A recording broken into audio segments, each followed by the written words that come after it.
Bonsoir. Ouais, c'est dans le calme. Dans le calme aussi. Ouais. On a des week-ends lourds ici. Princesse Maroga, on a parlé des idées reçues, des étiquettes qu'il y a dans le mannequinat. Oui. Pourquoi vous avez choisi, et puis la question peut être pour vous deux, pourquoi vous avez choisi, avec tous les préjugés qu'il y a, avec tous ceux, enfin on connaît nos parents africains très conservateurs, qui ont un autre regard sur les métiers artistiques, pourquoi vous avez fait le choix d'être mannequin? Bon, déjà, j'ai toujours voulu être mannequin depuis que j'ai 6 ans, donc c'est pas une affaire d'aujourd'hui. Et moi, personnellement, je n'écoute pas les préjugés. Si moi-même je ne vis pas ça, je ne crois pas. Et je n'ai jamais vécu ça d'ailleurs.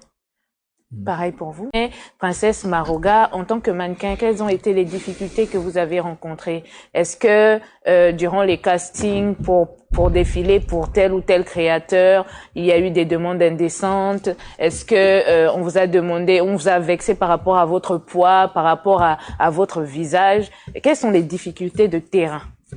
Moi, personnellement, je n'ai pas rencontré d'énormes difficultés jusqu'à maintenant. Et tout se passe bien, la vie est belle, le ciel est bleu, les oiseaux gazouillent. Tout se passe bien. Par rapport au poids, on ne m'a jamais dit, ouais, tu dois maigrir, tu dois perdre du poids. Non, je mange tout, je mange normalement.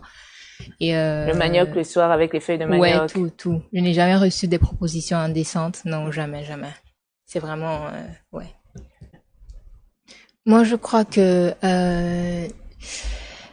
déjà, le mannequin ici au Gabon, pour moi, ce n'est pas pris au sérieux. Quand un mannequin veut travailler avec une marque et qu'il dit que je voudrais être payé, il n'est pas pris au sérieux.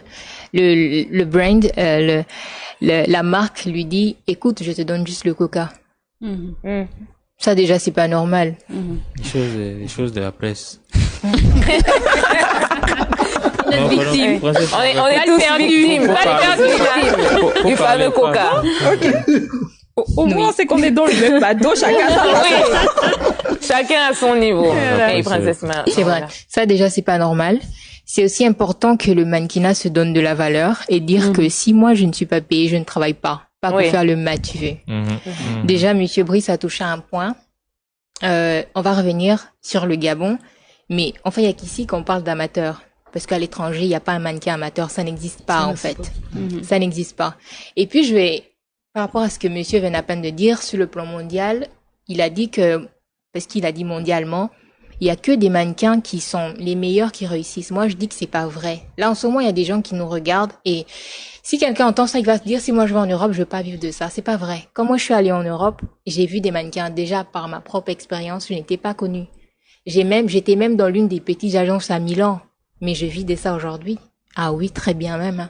Il n'y a pas que les mannequins qui sont connus qui réussissent, non. Maintenant, si tu tombes sur une grande agence, là, sois sûr que tu vas être sur le cover de magazine tout le temps. C'est sûr. Mais un mannequin vit de ça. Un mannequin vit vraiment de ça, ouais.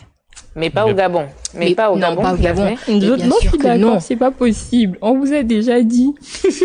Un dernier message à faire passer. Brice, ensuite on finit par Monsieur Pombo. Et nous aussi, hein. Allez, on commence par Princesse Maroga. Et... Voilà.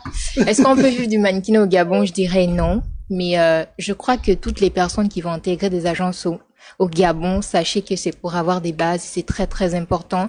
Ayez confiance en vous, vous voulez vous lancer dans le mannequinat, allez-y, parce que le mannequinat c'est comme la musique, c'est comme le cinéma, c'est un métier libéral. Et oui, on en vit de ça.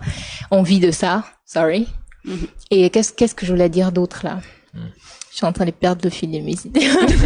Lâche-toi. Eh bien, il y avait un message de l'autorité. Oui, bien sûr. Moi, je crois que les mannequins au Gabon devraient un peu se prendre au sérieux. Parce qu'il y a beaucoup le culte de la personnalité au Gabon. Ils devraient regarder comment les autres fonctionnent à l'étranger. C'est très, très important, filles comme garçons. Parce que c'est totalement différent, hein. Un mannequin sait qu'il est agent commercial. Désolée, parce que j'ai des mots en anglais qui ressortent là dans ma tête. Un mannequin sait qu'il est agent commercial. Donc, ce qu'il a à faire, c'est de vendre en fait. Tout simplement. Il peut pas venir faire des scénarios sur la scène et tout ça. Donc, croyez en vous et soyez confiants et moi je peux plus te dire. Non mais c'est souvent demandé par les promoteurs d'événements. Hein. Ça aussi il faut le dire. Ils demandent ça. Donc c'est vrai que je suis en train de dire ils peuvent pas venir faire des scénarios sur la. Mais il y a des fois c'est demandé, tu vois. Mais quand tu vas ici au Gabon on te demande pas, tu fais comme ça et tu énerves même le styliste. En fait.